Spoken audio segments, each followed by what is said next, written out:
This lecture on atoms, today we will discuss first impact parameter and then we'll discuss other things. So let us start. What's the impact parameter? Yesterday we studied about the Rutherford'S scattering experiment. Then we discussed about the distance of closest approach. Now see here, suppose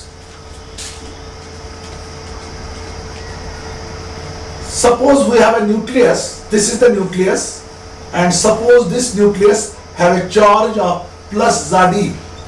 Z is the atomic number or number of protons inside the nucleus, and E is charge of 1 proton. ठीक है ना? ये nucleus है, इस nucleus की charge मैंने ले ली Zd. ठीक है ना? Suppose here we have an alpha particle. Here we have an alpha particle, and this alpha particle has charge.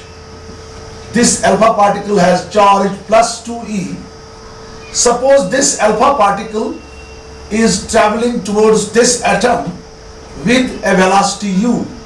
With a velocity u. Now this is an alpha particle. This is the alpha particle.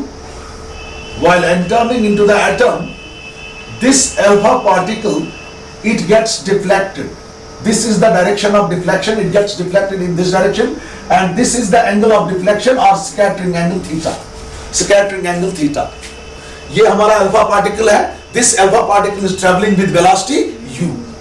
ये alpha particle जो है ना, इसे travel करा towards this atom with a velocity u. ठीक है ना? अब देखो, this is the path which leads towards the center of the nucleus. ये वाला path है, this path leads to the center of nucleus. But this time this alpha particle is traveling very far away from the nucleus. यहाँ पर देखो, ये alpha particle जो है, it is not traveling towards the center of the nucleus. But this alpha particle is traveling far away from the nucleus. Far away from the nucleus. You say alpha particle इचुन सोल्डिंग nucleus कुन पका कि ये nucleus से थोड़ा दूर चल रहा है, ठीक है ना? अगर if it travels directly towards the center of the nucleus, then it suffers 180 degree deflection, ठीक है ना? यहाँ पर इसकी deflection जो है वो 180 नहीं है, वो theta यहाँ पर acute angle लग रहा है, ठीक है ना? इसका मतलब है जो आपका alpha particle है, it is traveling very far away from the nucleus. Now this alpha particle is traveling with velocity u, ठीक है ना? Now यहाँ पर भी इसकी velocity u होगी, जो इस velocity vector से मैं एक perpendicular ड्रा करूंगा. What is this perpendicular? It is the perpendicular distance of the velocity vector of alpha particle from the center of the nucleus. ये जो है ना, ये न्यूक्लियस का सेंटर है, ये न्यूक्लियस का सेंटर है. ये है perpendicular distance between the velocity vector of alpha particle or direction of motion of alpha particle from the center of nucleus. ये जो है, this is the perpendicular distance of alpha particle, ठीक है ना? From the center of nucleus when the alpha particle is traveling very far away from the nucleus. This perpendicular distance of the velocity vector of alpha particle or direction of motion of alpha particle from the center of nucleus when it is traveling very far away from the nucleus. This perpendicular distance, this is called as impact parameter. What is this called as? Impact parameter. Impact parameter. Impact parameter. Impact parameter से हम explain कर सकते हैं alpha particle को कब large angle scattering होगी, कब ये सफर करेगा स्मॉल एंगल स्कैटरिंग, कब अल्फा पार्टिकल ज्यादा स्कैटर हो जाएगा, कब ये कम स्कैटर हो जाएगा, वो हम एक्सप्लेन कर सकते हैं इस इंपैक्ट पैरामीटर से. What is the impact parameter? It is the perpendicular distance. ये अल्फा पार्टिकल जा रहा है, ये न्यूक्लियस है, ठीक है ना? और यहां देखो, ये अल्फा पार्टिकल यहां से जा रहा है, यहां से ये न्यूक्लियस है. इस न्यूक्लियस और अल्फा पार्टिकल के दरमियान ये परपेंडिकुलर डिस्टेंस जो है, जब अल्फा पार्टिकल न्यूक्लियस से बहुत दूर चल रहा है, उस परपेंडिकुलर डिस्टेंस को हम कहते हैं इंपैक्ट पैरामीटर. हम ऐसे बोलेंगे, the perpendicular distance of the velocity vector of alpha particle or direction of motion of alpha particle, ठीक है ना, from the center of the nucleus, when the alpha particle is traveling far away from the nucleus, that is called as what? Impact parameter. Rutherford ने क्या किया?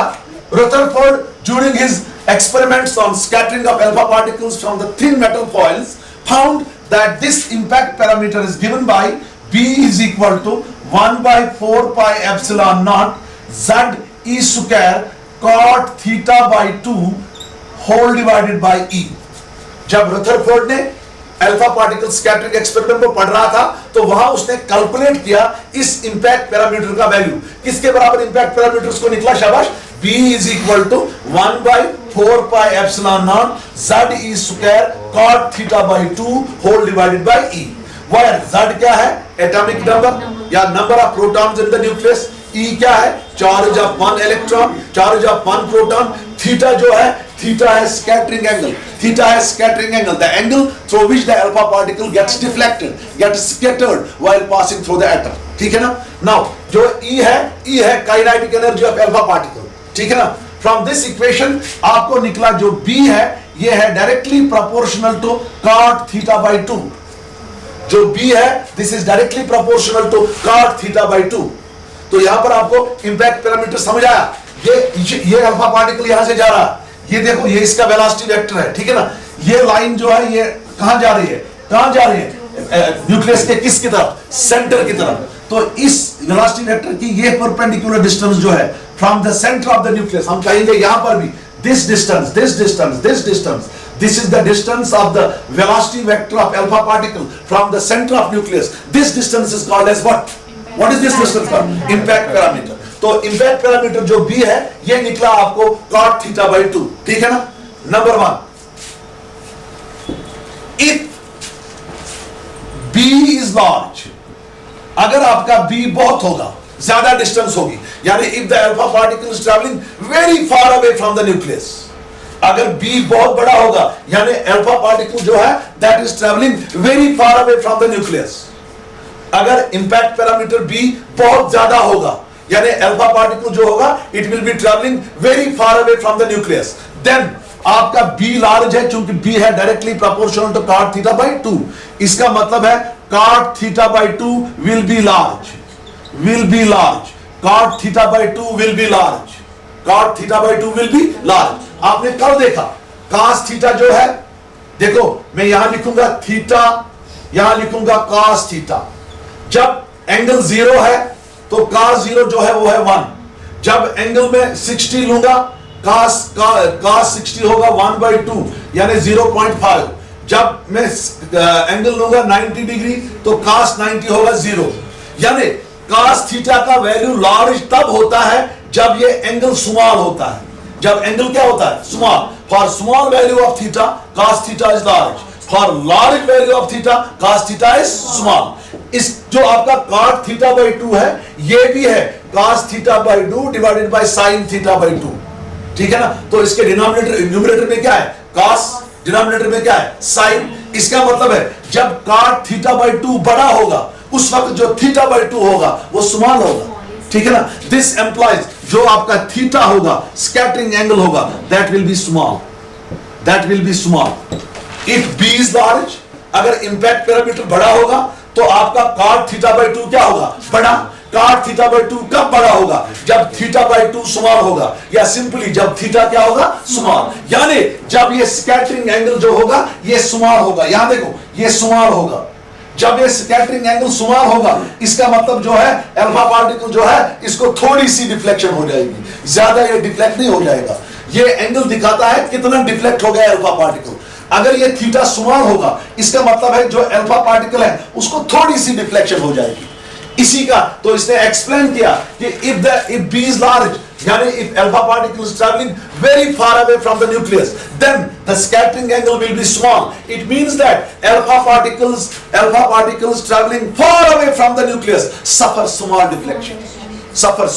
deflection because theta कितना निकला आपको? Small. Scattering angle या angle of deflection जो है वो स्मॉल निकला. इसका मतलब है जो भी अल्फा पार्टिकल्स न्यूक्लियस से बहुत दूर चल रहे होंगे वो थोड़ी सी डिफ्लेक्शन उनमें होगी. They will suffer small deflections. ठीक है ना? Number 7, if B is small, if B is small, अगर B small होगा, अगर B small होगा, अगर B क्या होगा? Small, जो cot थीटा बाई 2 होगा वो भी स्मॉल होगा, क्योंकि B जो है that is directly proportional to cot theta by 2. अगर B स्मॉल होगा, cot थीटा बाई 2 स्मॉल होगा. cos थीटा कब स्मॉल होता है? जब थीटा स्मॉल होता है कि लार्ज होता है? लार्ज होता है. इसका मतलब है cot थीटा बाई 2 स्मॉल तब होगा जब आपका थीटा बाई 2 लार्ज होगा. Theta by 2 will be large, या सिंपली हम कहेंगे theta will be large, theta will be large. And इसका मतलब क्या है? यहां देखो, इसका मतलब है कि जो अल्फा पार्टिकल्स जो अल्फा पार्टिकल्स न्यूक्लियस के करीब जाएंगे, क्योंकि उनमें बी जो होगा ना ये स्मॉल है, ये डिस्टेंस हम कम करेंगे. जब ये डिस्टेंस हम कम करेंगे, जो अल्फा पार्टिकल है that will move near to the nucleus. It means that alpha particle moving near to the nucleus suffer large deflection. क्यों उनकी large deflection होगी? क्योंकि deflection angle जो है, scattering angle जो है, वो बड़ा निकला. इसका मतलब है जो ही ये alpha particles nucleus के नजदीक आया करेंगे, तो they will suffer large deflection. मैंने impact parameter से प्रूव किया. अगर B स्मॉल होगा, इसका मतलब है cot थीटा बाई 2 स्मॉल है, इसका मतलब है थीटा लार्ज है. B स्मॉल मतलब हो गया कि alpha particle is travelling close to the nucleus. Now तीसरा, if the alpha particle is travelling directly towards the centre of nucleus. यहां देखो, अगर अल्फा पार्टिकल जो है that is travelling directly towards the centre of nucleus, तब जो ये impact parameter B होगा, ये किसके बराबर होगा? 0. ठीक है ना? If the alpha particle is traveling directly towards the nucleus, directly towards the center of nucleus, if the alpha particle is traveling directly towards the center of nucleus, तो आपका B जो होगा बच्चों, B आपका 0 होगा. ठीक है ना? जब आपका B 0 होगा, इसका मतलब है cot थीटा बाई 2 जो आपका होगा वो होगा 0. जब B 0 होगा, क्योंकि अल्फा पार्टिकल जो है वो इस लाइन पे चलता है, इस लाइन पे ये लाइन जो है ये सीधे जाती है towards the centre of nucleus. ठीक है ना? तो आपका B जो होगा वो 0. जब B 0 होगा तो cot थीटा बाई 2 0 होगा. जब cot थीटा बाई 2 0 होगा, इसका मतलब है cot theta by 2 is equal to cot 90, क्योंकि cot 90 जो है वो 0 होता है. ठीक है ना? इसका मतलब है थीटा बाई 2 होगा किसके बराबर? 90 के बराबर. इसका मतलब है थीटा होगा 180 डिग्री. भाई, जब अल्फा पार्टिकल डायरेक्टली चल रहा है towards the centre of nucleus, हमारा B 0 है. जब हमारा B 0 है तो हमारा cot थीटा बाई 2 0 है. ठीक है ना बच्चा? जब cot थीटा बाई 2 0 है, इसका मतलब है cot थीटा बाई 2 होगा बराबर cot 90. ठीक है ना? इसका मतलब है थीटा बाई 2 होगा 90. इसका मतलब है थीटा जो होगा वो होगा 180 डिग्री. इसका मतलब है वो अल्फा पार्टिकल जो होगा that will rebound back, that will suffer 180 degree deflection. समझ आया ना? इसका मतलब है जो अल्फा पार्टिकल डायरेक्टली ट्रैवल करेगा towards the centre of nucleus, that alpha particle will undergo 180 degree deflection. That means that alpha particle will rebound back from the nucleus. This is how this impact parameter explains the small and large angle scattering of alpha particles from the nucleus. ठीक है ना? This is how useful this impact parameter is in explaining the large and small angle scattering of alpha particle from the thin gold foils. ठीक है ना? This completes this impact parameter. Now let us move ahead. What is this tester?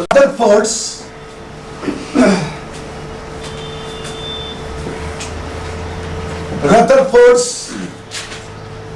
nuclear atom model.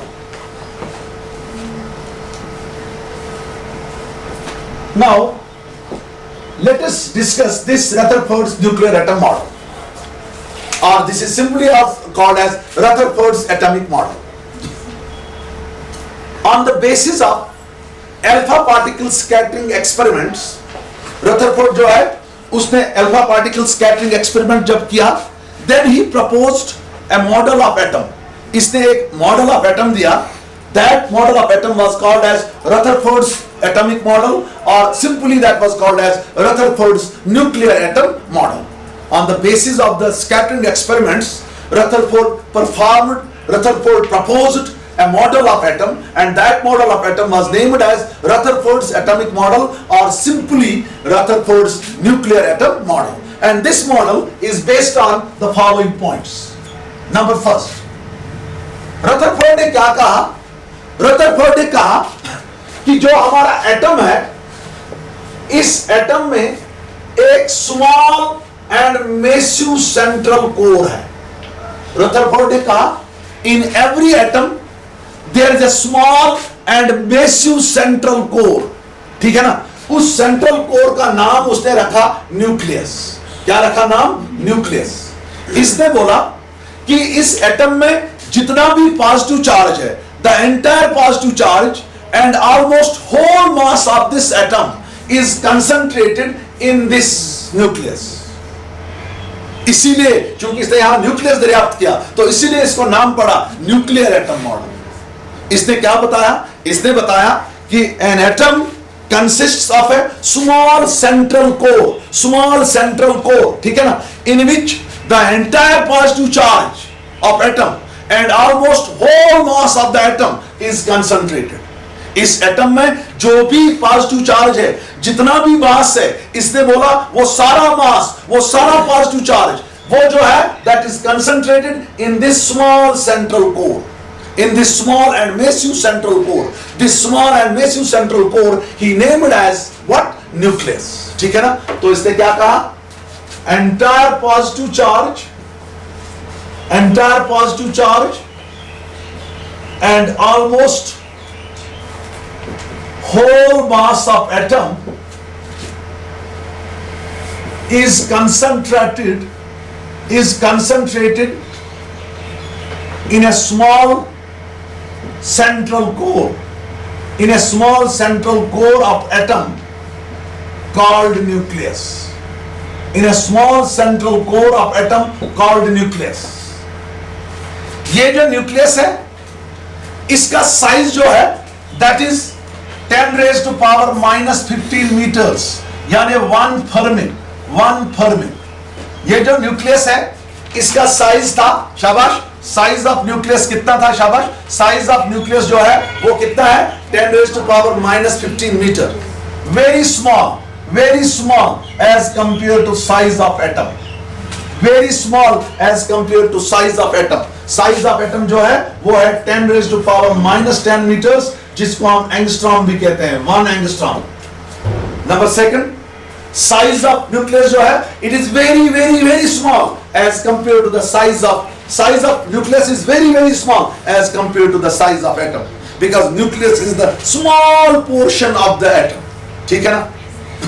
Number third, ये जो nucleus है, इस nucleus के इर्द गिर्द जो नेगेटिव चार्जेड पार्टिकल्स है, जिनको हम इलेक्ट्रॉन्स कहते हैं, these electrons move around this nucleus in circular orbits. जो इलेक्ट्रॉन्स है इस एटम में, जो नेगेटिवली चार्जेड पार्टिकल्स है, जिनको हम क्या कहते हैं? इलेक्ट्रॉन्स. वो इलेक्ट्रॉन्स जो है, वो इलेक्ट्रॉन्स इस न्यूक्लियस के इर्द गिर्द मूव करते हैं इन circular orbits. The negatively charged particles called electrons, they revolve around this nucleus in circular orbits. Now see here, for example, this is an electron, this is the nucleus. Now this electron revolves around the nucleus in a circular orbit. It means that this electron continuously changes its direction of motion. यहां पर इस electron की direction of motion यहां पर है. यहां पर जब ये इलेक्ट्रॉन पहुंचा तो ये नीचे गया, ऐसे गया. ये इलेक्ट्रॉन यहां पर पहुंचा, ये इसकी डायरेक्शन ऑफ मोशन है. ठीक है ना? अब यहां से यहां पहुंचा, यहां से इसकी डायरेक्शन ऑफ मोशन यहां पर है. तो इसका मतलब है while moving in the circular orbit, this electron continuously changes its direction of motion. Therefore, this motion of electron in a circular orbit is an accelerated motion. क्योंकि जब भी डायरेक्शन ऑफ मोशन चेंज होती है electron की, तो उस वक्त जो डायरेक्शन ऑफ वेलोसिटी है वो भी चेंज होती है. ठीक है ना? जब डायरेक्शन ऑफ वेलोसिटी चेंज होगी, इसका मतलब है वेलोसिटी चेंज होगी. क्योंकि वेलोसिटी जो है वेक्टर क्वांटिटी है, it can be changed by either changing the magnitude और चेंजिंग द डायरेक्शन और चेंजिंग द बोथ.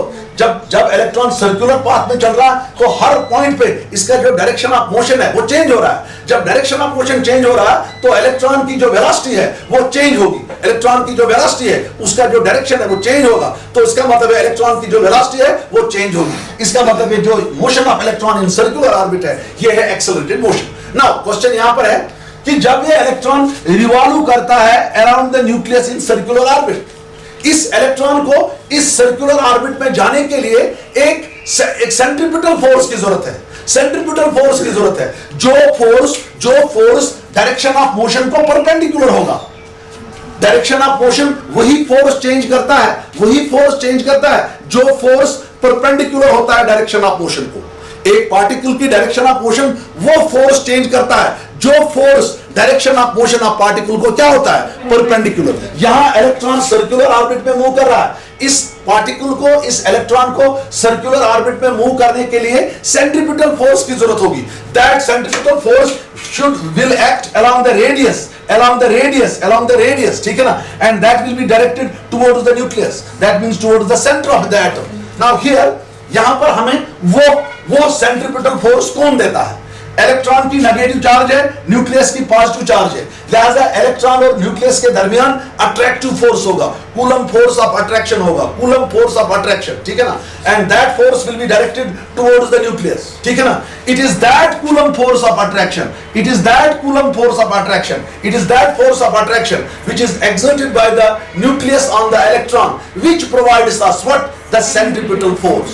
चूंकि ये जो कूलम फोर्स ऑफ अट्रैक्शन है, this is directed towards the nucleus, this is perpendicular to the direction of motion of electron. इसका मतलब है ये जो कूलम फोर्स है ये कंटिन्यूअसली इस इलेक्ट्रॉन की डायरेक्शन ऑफ मोशन जो है वो चेंज करेगा। Therefore this force of attraction between the electron and nucleus, this provides the necessary centripetal force required for the electron to revolve around the nucleus, ठीक है। तो तीसरा पॉइंट उसने बोला, क्या बोला? negatively charged particles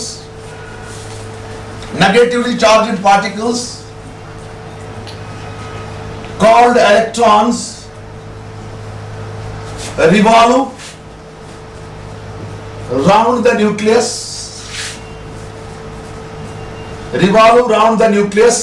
in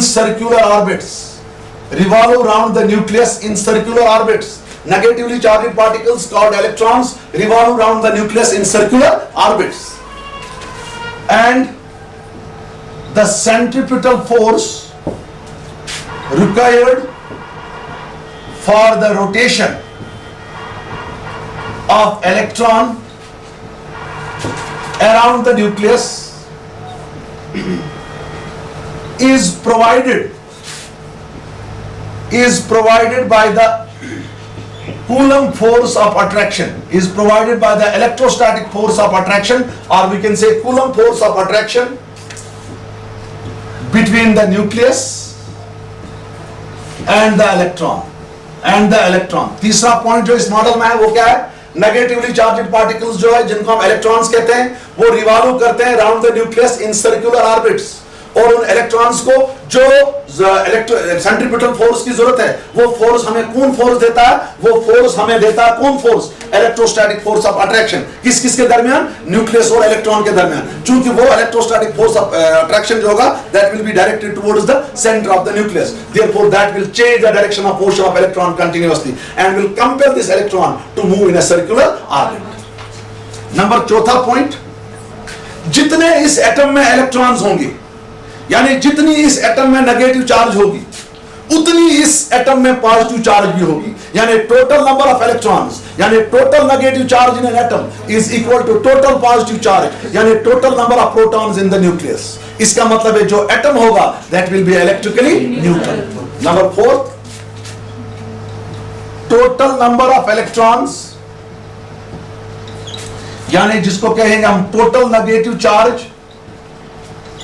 in an atom is equal to the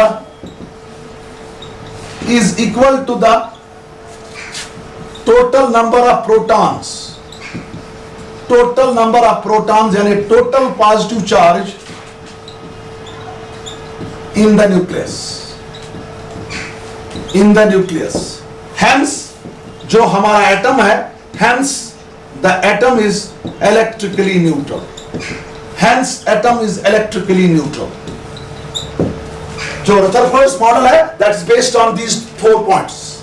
Number first point, entire positive charge, whole positive charge of atom and almost whole of the mass of the atom is concentrated in a small core of the atom, small central portion of the atom, and that small portion of the atom was called as nucleus. Number second, size of nucleus is very small as compared to size of atom. Number third, negatively charged particles जो electrons है, they revolve around the nucleus in circular orbits, and the centripetal force required for these electrons is provided by what? Coulomb force of attraction between electron and the nucleus. The total number of electrons in an atom is equal to the total number of protons in the nucleus. As a result, the atom is electrically neutral. Now, success of this Rutherford's nuclear atom model. Success. इसके merits क्या है? Merits हम कहेंगे या success कहेंगे? Merits भी कह सकते हैं, सक्सेस भी कह सकते हैं. सक्सेस या मेरिट्स कह सकते हैं. Number 1, it explains large angle scattering of alpha particles. पहला पॉइंट जो सक्सेसफुली इसने एक्सप्लेन किया scattering of alpha particles eight large angles. Number first, explains large angle scattering of alpha particles. इससे हम एक्सप्लेन कर सकते हैं कि how alpha particles are scattered at large angles. ठीक है ना. दूसरा, चूंकि रदरफोर्ड्स एटॉमिक मॉडल में हमने न्यूक्लियस डिफाइन किया, हमने बताया कि this nucleus consists of protons and neutrons. Number of protons in atom is equal to the atomic number. हमारे पास पीरियोडिक टेबल है, उसमें हमने क्लासिफाई किया है एलिमेंट्स को in order of their increasing atomic numbers. ठीक है ना. So this Rutherford's model justified the classification of elements in the periodic table in order of their increasing atomic number, because Rutherford discovered the nucleus. When he discovered the nucleus, he told that entire positive charge, all the protons, they are present in the nucleus. Number of protons present in the nucleus is equal to the atomic number. So जब इसने atomic number की बात कही, तो इसने यहाँ पर justify किया कि classification of elements in the periodic table in order of their increasing atomic number. So these were the two merits of Rutherford's atomic model. Number 1, large angle scattering of alpha particles. Number 2, justification of classification of elements in the periodic table in order of the increasing atomic numbers. Now, failure. This model has certain failures. Failure. Number first, ये जो Rutherford's atomic model है, Rutherford was not able to explain the stability of atom. ठीक है ना. Number 1, fails to explain the stability of atom. Fails to explain the stability of atom. देखो मैं आपको कैसे एक्सप्लेन करूंगा ये. Fails to explain the stability of atom. Rutherford ने ये एक्सप्लेन नहीं कर पाया वो why atom is stable. Rutherford was not able to explain this. ये चीज Rutherford ने एक्सप्लेन करे कि क्या है थोड़ी तो नजर. As per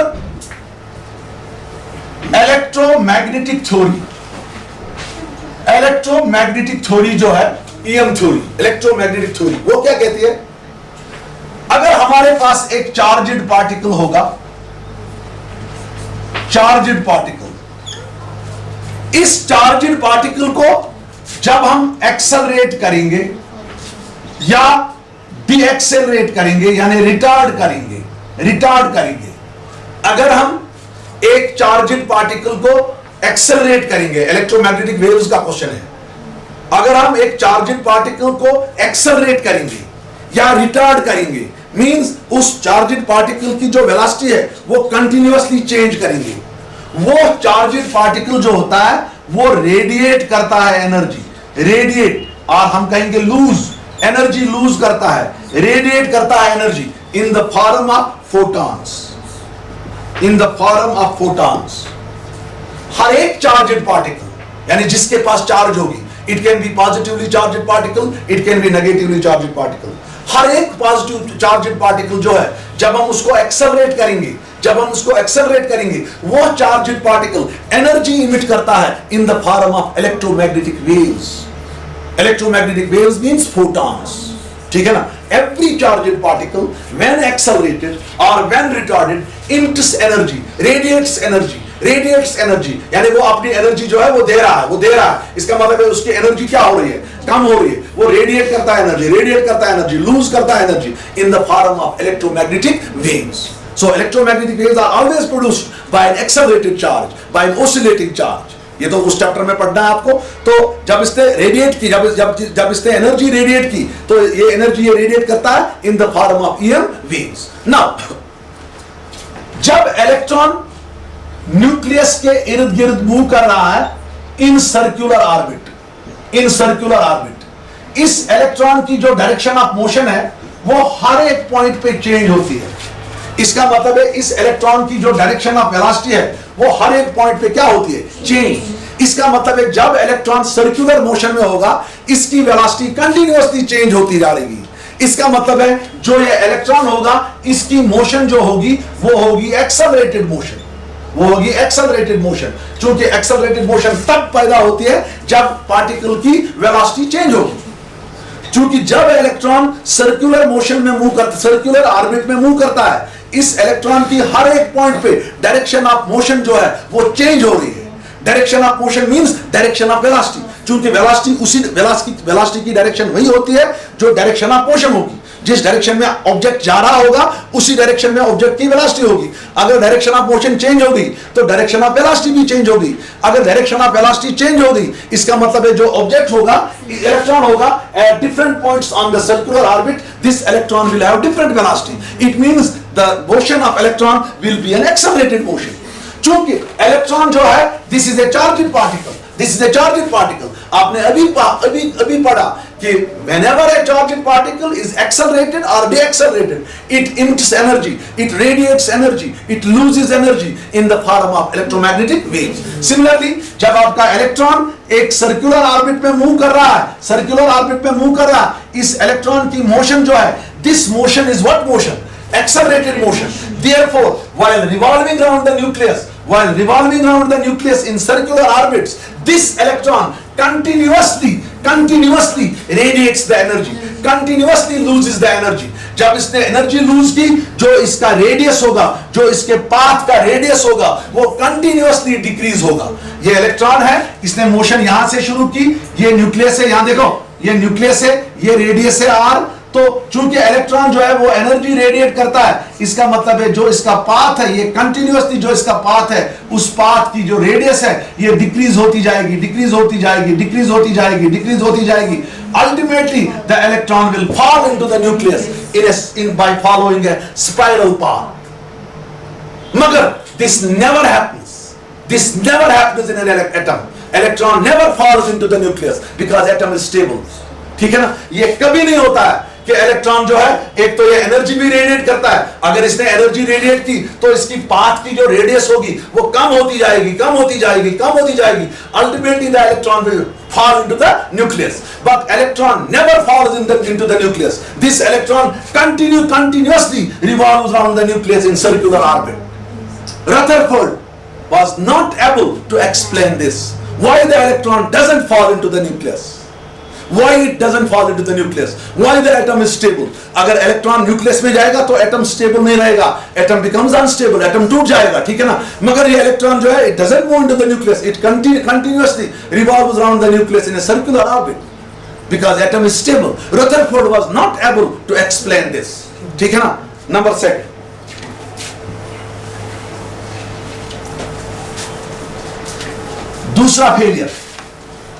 दूसरा फेलियर जो है, fails to explain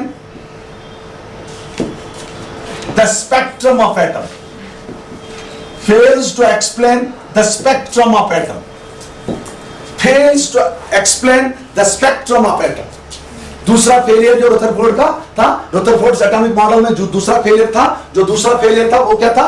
this Rutherford's atomic model fails to explain the spectrum of atom. ठीक है बच्चा, ठीक है ना? अकॉर्डिंग टू रदरफोर्ड, जो ये इलेक्ट्रॉन है, it revolves round the nucleus in circular orbits of all possible radii. जो भी रेडियस होगी ऑर्बिट की, उस पे ये रिवॉल्व करेगा electron. As per Rutherford, the electron revolves round the nucleus in circular orbits of all possible radii. यानी इसने क्या कहा? कोई भी सर्कुलर ऑर्बिट जो होगा उसमें इलेक्ट्रॉन जो है वो रिवॉल्व करेगा. क्या? किसके इर्द गिर्द? Around the nucleus. As per Rutherford, the electron revolves around the nucleus in circular orbits of any radius. Therefore, जब ये इलेक्ट्रॉन जंप करेगा from higher energy orbit to lower energy orbit, ठीक है ना? ये एटम जो है, it will emit a continuous spectrum. Continuous spectrum क्यों होगा यहाँ पर? क्योंकि हर एक ऑर्बिट जो है वो मौजूद है. Orbit of every radius is present. So the atom will emit what? Continuous spectrum. मगर ये देखा गया है, even the simplest atom like hydrogen emits discontinuous spectrum, discontinuous line spectrum. ये देखा गया है कि अगर हमारे पास simplest atom हाइड्रोजन होगा, वो भी discontinuous line spectrum emit करता है.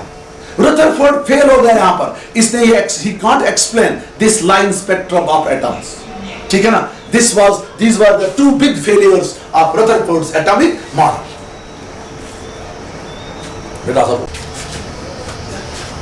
भी जो Rutherford's model था, that failed to explain two things.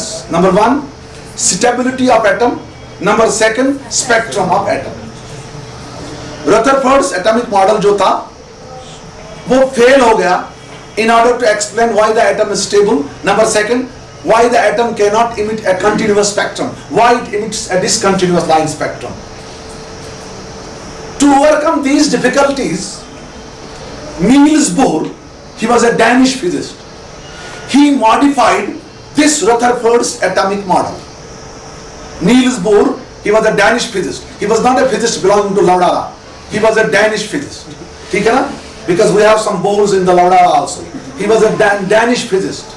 This Niels Bohr modifies the Rutherford's atomic model in order to explain the stability and the spectrum of atom by applying Planck's quantum theory of radiation. What is Planck's quantum theory of radiation?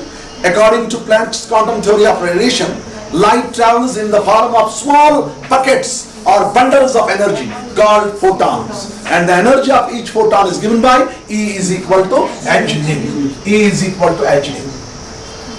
Niels Bohr applied this Planck's quantum theory of radiation in order to modify the Rutherford's atomic model and gave a new model.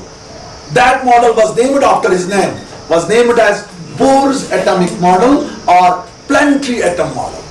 Why planetary atom model? He considered the nucleus to be like the sun and planets and electrons like the planets. So he called his model was called as planetary atom model. The model proposed by the Bohr was based on certain postulates. Among these postulates, he kept one postulate of Rutherford. That postulate is called nuclear concept. This nuclear concept was basically given by Ernest Rutherford. According to this nuclear concept, every atom consists of a small and massive central core. What was that central core called as? Nucleus. According to this concept, according to this postulate, every atom consists of a small and massive central portion called nucleus, in which the entire positive charge and almost whole mass of atom is concentrated. Bore ने retain किया, जो Rutherford का nuclear concept था वो bore ने retain किया, इसने उसको जरूरी उसको रखा उसमें. He did not cancel it, he kept it there. According to Bohr, every atom consists of a small central core called nucleus in which the entire positive charge and almost whole mass of the atom is concentrated. ठीक है ना? The electrons, they revolve around this nucleus in circular orbits, and the centripetal force required for these electrons to move in a circular orbit is provided by, shabash, centripetal force is provided by electrostatic force of attraction between the nucleus and the electron. These electrons they keep revolving around the nucleus in circular orbits, and the centripetal force required for the rotation of electron was provided by what? Electrostatic force of attraction between nucleus and the electron. Because electron has negative charge, nucleus has positive charge, therefore there will occur a force of attraction, Coulomb force of attraction. And that Coulomb force of attraction provides electron the necessary centripetal force in order that it will keep on rotating around the nucleus in circular orbits. This was the first postulate. The second postulate is called quantum condition. Bohr's quantum condition. यहां पर इसने modification की. Rutherford ने बताया कि जो electrons हैं they revolve around the nucleus in circular orbits of all possible radii. As per Rutherford, the electrons revolve around the nucleus in circular orbits of all possible radii. But Bohr modified. As per Bohr, the electron revolves around the nucleus in only certain permitted orbits. He does not allow the electron to move around the nucleus in every circular orbit. But according to Bohr, electrons revolve round the nucleus in only certain permitted orbits. Electron was not given permission to revolve around the nucleus in all possible orbits, but Bohr modified and says that this electron revolves around the nucleus in only certain permitted orbits. What were those permitted orbits? In which the angular momentum of electron, in which the angular momentum L of electron is equal to integral, or we can say integer or integral multiple of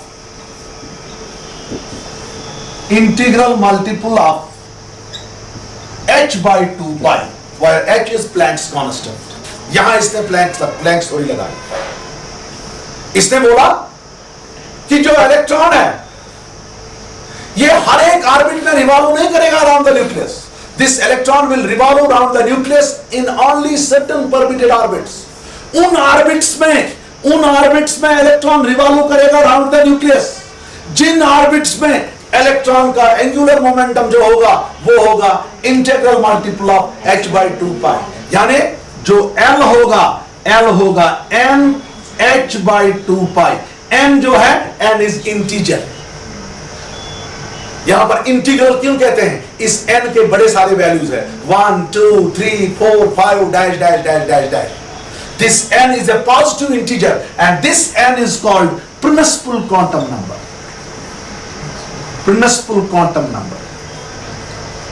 For orbit 1 n is equal to 1. ठीक है ना? तो इस n का जो value है this n is a positive integer, 1, 2, 3, 4, dash, dash, dash. And this n is what? Principal quantum number. It's a positive integer. So angular momentum must be integral multiple of shabash h by 2 pi. What is L? Angular momentum. This angular momentum ये होता है linear momentum into distance. This L will be equal to linear momentum होगा product of mass and velocity of electron. तो हम ऐसे लिखते हैं mvr is equal to nh by 2 pi, where m जो है this is the mass of electron, v जो है this is the velocity or speed of electron, r जो है r is the radius of orbit. r क्या है? Radius of orbit. This condition is called Bohr's quantum condition. What is this condition called? Bohr's quantum condition. So according to this condition, the electron does not revolve around the nucleus in all the circular orbits, but it revolves around the nucleus only in certain permitted orbits. And in those permitted orbits, the angular momentum of electron is an integral multiple of h by 2 pi. Number third concept, that was the concept of stationary orbits. This is the fourth postulate. Stationary orbits. Stationary orbits. आपने देखा जब भी कोई charged particle accelerate होगा, वो charged particle energy lose करता रहेगा, energy radiate करता रहेगा as per electromagnetic theory. Electron revolves around the nucleus in circular orbit, and the motion of electron is an accelerated motion. Therefore, while revolving around the nucleus in a circular orbit, this electron will continuously radiate its energy. It means that the energy of electron in an orbit does not remain constant. But in order to remove this difficulty, Bohr gave the concept of stationary orbits. As per Bohr, when an electron revolves around the nucleus in a permitted orbit, what is a permitted orbit? In which angular momentum is an integral multiple of h by 2 pi. While revolving around the nucleus in these permitted orbits, the electron does not radiate energy, does not lose energy. जब electron revolve करता है around the nucleus in permitted orbit, ये electron जो है it does not radiate energy, it does not lose energy. It means that energy of electron in this orbit remains constant. These non-radiating orbits, they were called as stationary orbits. When the energy of electron in an orbit remains constant, the radius of path of electron doesn't go on decreasing. The electron keeps on revolving around the nucleus. This concept can explain the stability of the atom. ठीक है ना?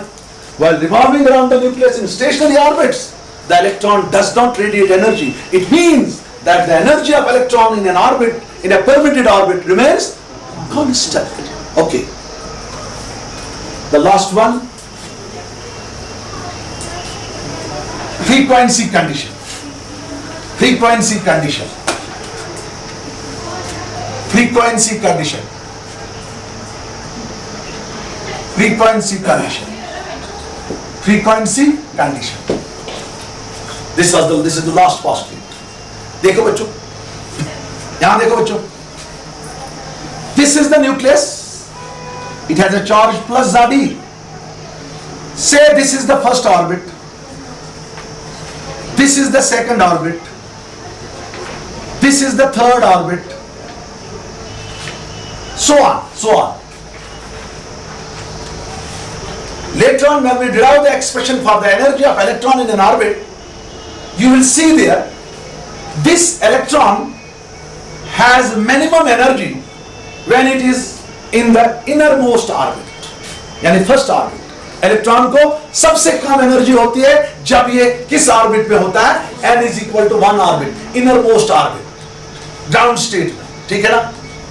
Now, जैसे जैसे हम electron से दूर, nucleus से दूर जाएंगे, ठीक है ना, जो इलेक्ट्रॉन की एनर्जी ऑर्बिट में होगी वो इंक्रीज होगी.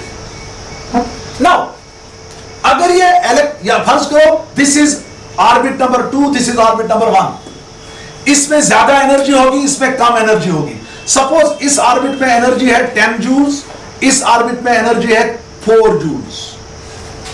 अगर ये इलेक्ट्रॉन जंप करेगा from this higher energy orbit to lower energy orbit, higher energy orbit में इसकी कितनी एनर्जी थी?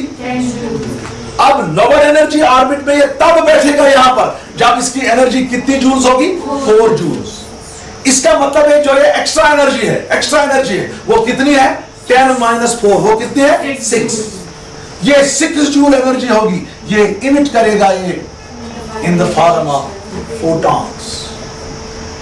When an electron jumps from outer to inner orbit, it emits it emits the excess energy, which is equal to the difference of electron energies in the two orbits in the form of photons. जब electron jump करेगा from higher energy orbit to lower energy orbit, जो दो orbits के दरमियान energy difference होगी, electron energies की difference होगी, वो ये इमिट करेगा in the form of photons. Similarly जब इस इलेक्ट्रॉन को जाना होगा from lower orbit to higher orbit, यहां पर कितनी एनर्जी है? 4 जूल्स, यहां पर कितनी है? 10 जूल्स। अब आपको कितनी एनर्जी इसको जरूरत है यहां जाने के लिए? कितनी जूल्स की? 6 जूल्स। तो ये एनर्जी जो है ये एब्जॉर्ब करेगा energy, so that it can jump from first orbit to second orbit. तो यहां पर बोल रहे था when an electron jumps from higher energy orbit to lower energy orbit, or from higher energy orbit or from lower energy orbit to higher energy orbit, the difference of electron energies in the two orbits is emitted or absorbed. Emitted is when it jumps from higher orbit to lower orbit. Absorbed is when it jumps from lower orbit to higher orbit.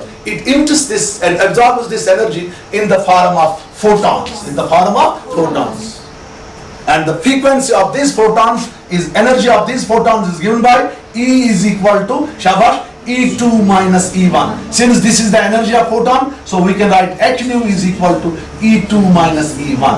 हम ऐसे कहेंगे when an electron jumps from higher energy orbit to lower energy orbit, or from lower energy orbit to higher energy orbit, ठीक है ना? The difference between the electron energies in the two orbits is emitted or absorbed in the form of photons. The frequency of these photons is governed by this relation. H nu is equal to E2 minus E1. This is called Bohr's frequency condition. So these were the 4 postulates, ठीक है ना, given by the Niels Bohr in order to explain his structure of atom. This completes this.